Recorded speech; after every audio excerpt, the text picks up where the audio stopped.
Olá, boa tarde. Começa agora o RN em Debate na TV União. Hoje nós vamos conversar com o deputado federal Felipe Maia, do Democratas. Boa tarde, deputado. Seja bem-vindo. Boa tarde, Alex. Boa tarde a todos os telespectadores da TV União. O assunto do dia é a repercussão a respeito das manifestações que ocorreram ontem em todo o país. O senhor esteve a par e acompanhou, obviamente, de perto, com interesse, como parlamentar, todo esse processo. De uma forma geral, qual a avaliação que o senhor faz dos movimentos deste domingo? Alex, na verdade eu fui como cidadão, eu não fui como deputado, até porque esses movimentos são suprapartidários, não cabe mandato parlamentar, não cabe homens públicos nas ruas para protestar sobre o que está acontecendo. O nosso trabalho a gente realiza no Congresso Nacional, que é o fórum apropriado para tratar matérias políticas. Mas eu fui como cidadão, como empresário, como uma figura que paga energia elétrica, que abastece o seu carro, que está vendo a alta carga tributária que o brasileiro está sendo submetido, que vê a nossa juventude tendo o seu direito de estudar no ensino superior cerceado, como é o caso das últimas medidas do governo federal, que tem como lema Pátria Educadora, mas que lançou cortes nos requisitos para o acesso ao financiamento estudantil, FIES, restringindo aos novos pleiteantes a possibilidade, colocando requisitos como ter média 4,5 na prova do Enem, não ter zerado na redação. Nós estamos falando de 1,9 milhão de pessoas que têm acesso ao FIES. Hoje o FIES ele atinge quase 2 milhões de estudantes e 78% das universidades de todo o Brasil. Algumas universidades serão excluídas, porque também existe aí um requisito de reajuste até 6,5% nas matrículas. E as universidades gostariam de ter um reajuste maior do que esse, e quando reajustar serão excluídas.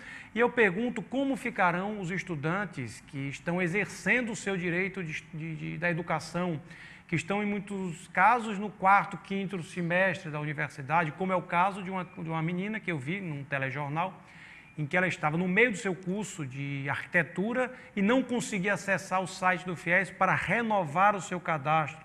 E a mãe, muito preocupada, no cenário de sua casa, que era uma casa aparentemente modesta, dizia: eu não tenho condições de pagar R$ 1.200 de prestação para que minha filha conclua o curso de arquitetura e possa ter o tão sonhado diploma. O fato é que eu fui às ruas junto de milhares de pessoas em todo o Brasil. Na cidade de Natal, estima-se que mais de 20 mil pessoas foram às ruas, era uma multidão no Rio de Janeiro, em Salvador. Em São Paulo, mais de 1 milhão de pessoas, o que fez o movimento ontem ser o maior movimento político já existente no Brasil. Movimentos como esse só foram vistos na época das diretas já, onde reuniram em torno de 700 mil pessoas. Só São Paulo tinha mais de 1 milhão de pessoas. Ou seja, isso é um sinal claro para o governo federal de que a população não está satisfeita. Esse movimento não tem cor partidária nem foi financiado por ninguém. É um movimento voluntário da população que vai às ruas. E diferente, Alex, do movimento da sexta-feira, em que o Partido dos Trabalhadores fez uma movimentação em defesa da Petrobras e em defesa da presidente Dilma. Se nós pegarmos a imagem do movimento da sexta-feira, nós só conseguimos ver bandeiras do PT, do MST e da CUT. Se nós pegarmos o movimento ontem, a multidão ela é caracterizada pela cor verde e amarela e pela presença da bandeira brasileira. Ou seja, o movimento de ontem era em defesa do Brasil, o da sexta-feira era em defesa de um projeto de poder, de um partido, do PT. Ou seja, nós estamos falando de duas coisas completamente diferentes. Estamos falando de defesa de um país, do futuro de um país, de um futuro de gerações e de um projeto de poder e de um partido. Então, eu vejo como um movimento democrático e movimento consistente contra os desmandos e os casos de corrupção que estão presentes na pauta política do Brasil. Nós temos pelo menos 3 elementos que chamaram bem atenção, característicos do que está acontecendo no Brasil. O primeiro é a crise econômica pela qual o país passa, e nós já temos aí medidas do governo, inclusive elogiáveis por setores da oposição, de ajuste fiscal, né? Por outro lado, nós temos o chamado estelionato eleitoral. As promessas de campanha não se concretizaram na prática, né? E um terceiro elemento é a corrupção, a Operação Lava Jato, mostrando que houve desvio de bilhões de reais da Petrobras. É possível se falar diante desse quadro, já que o impeachment, o senhor mesmo não defende que haja um impeachment, porque faltaram um elemento jurídico. Em uma agenda pós-movimento, é possível falar isso, deputado? E aí a gente não pode dissociar claramente a questão da reforma política, né? O que vai acontecer a partir de agora? Eu não sei o que vai acontecer a partir de hoje, porque o Congresso Nacional volta com um fato concreto, a movimentação da população nas ruas. E aí sim nós voltamos ao nosso papel de defensores e de representantes dos estados e do país, na Câmara e no Senado. Essa matéria terá que ser debatida essa semana. Isso é um fato concreto, a gente não pode estar omisso à vontade do povo brasileiro. E o Congresso deveria sim, e tem a obrigação de pensar o Brasil no futuro, de pensar um ajuste fiscal. Ajuste fiscal esse que é necessário no Brasil. O problema do ajuste fiscal é que houve um estelionato eleitoral. A presidente da República, ao longo da sua campanha, ela negou que iria tomar medidas impopulares, que iria ter que contingenciar recursos da União, de que teria que mexer nos direitos sociais do trabalhador. E hoje é o que ela coloca em prática. Então, isso é um estelionato eleitoral. E mais do que isso, por erros estratégicos de planejamento da presidente, ela coloca o Brasil num momento crítico. Isso eu falo quando nós estamos nos referindo ao reajuste de até 45% da conta de energia elétrica. Por que essa conta, por que esse reajuste dá? Porque em janeiro de 2003, a presidente, que não tem nenhum planejamento de administração, resolveu anunciar ao povo brasileiro uma redução na conta de luz residencial na ordem de 18%. O que o povo fez ao ter a sua conta de luz reduzida? Foi ao comércio e comprou uma geladeira, um freezer, um ventilador, um ferro de engomar, um ar-condicionado e aumentou o consumo. O problema é que nós estamos num momento de seca, seca no Sudeste, seca no Nordeste.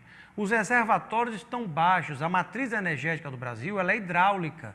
Nós não temos energias renováveis sendo produzidas à exaustão, como biomassa, como eólica, como energia solar. Ou seja, se a matriz hidráulica não produz a energia necessária, o Brasil tem que ir para a energia mais poluente e mais cara, que é a energia térmica. Ou seja, teve que se comprar no mercado spot, no mercado livre, a energia para suprir o brasileiro.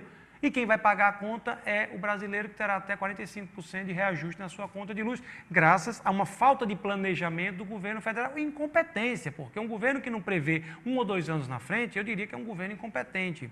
Então, o Congresso está agora submetido a projetos de reajuste fiscal, no momento em que a presidente não tem a sua base aliada reunida em torno dela. A base está quebrada, fragmentada, inclusive o próprio partido do vice-presidente da República, Michel Temer, é um partido que hoje bate de frente com a presidente, tanto na Câmara quanto no Senado. Tanto o presidente da Câmara, Eduardo Cunha, quanto do Senado, Renan Calheiros, estão desafinados com a presidente da República. E no último caso, quem paga essa conta ou quem nos preocupa é o Brasil, que precisa ter um futuro, que precisa ter uma condição de crescer. A presidente foi em cadeia de rádio e televisão, Alex, jogar a culpa na seca da crise do Brasil e numa crise internacional.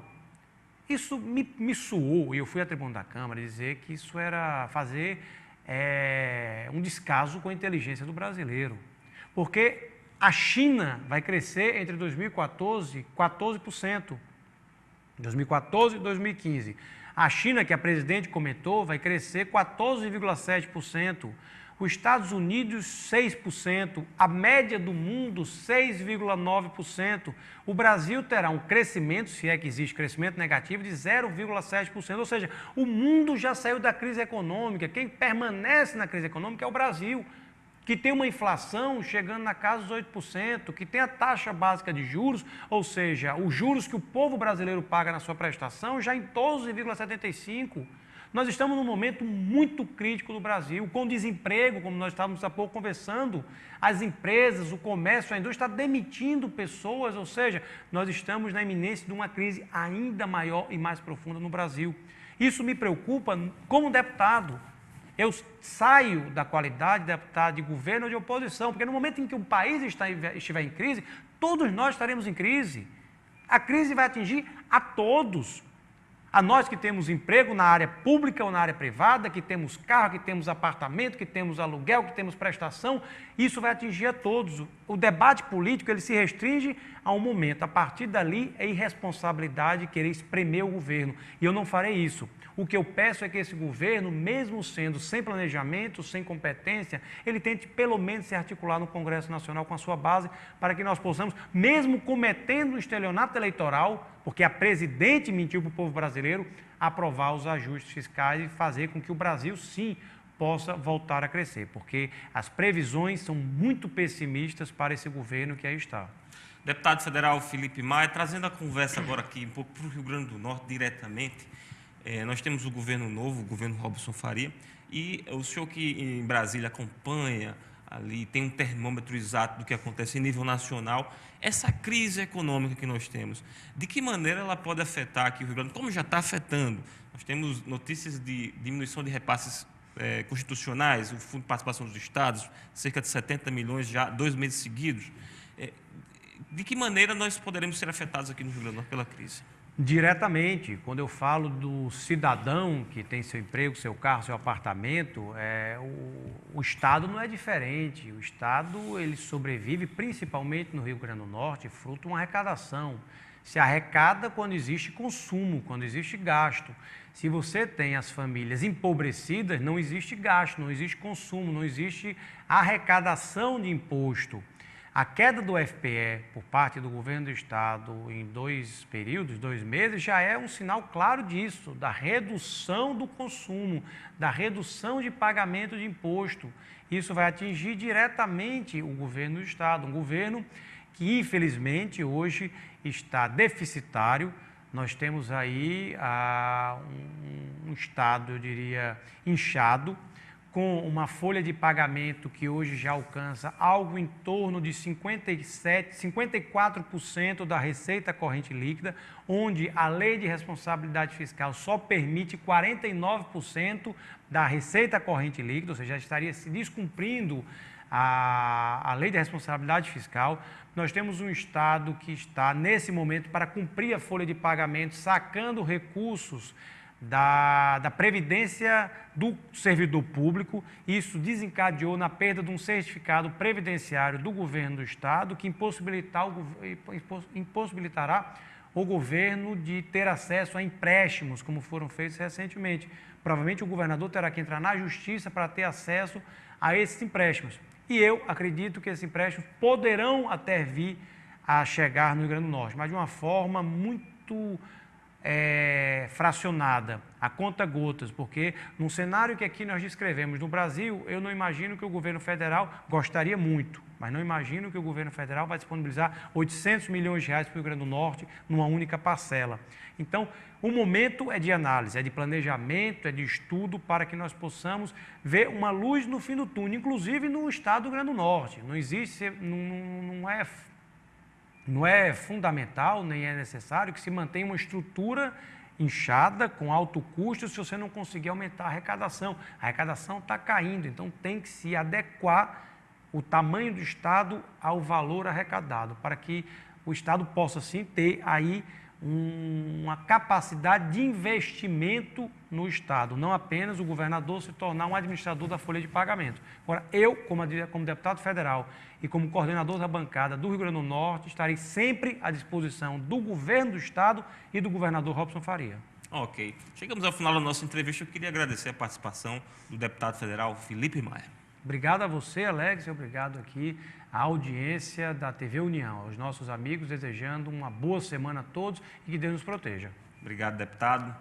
Ficamos por aqui hoje. Tenham todos um excelente início de semana e até amanhã.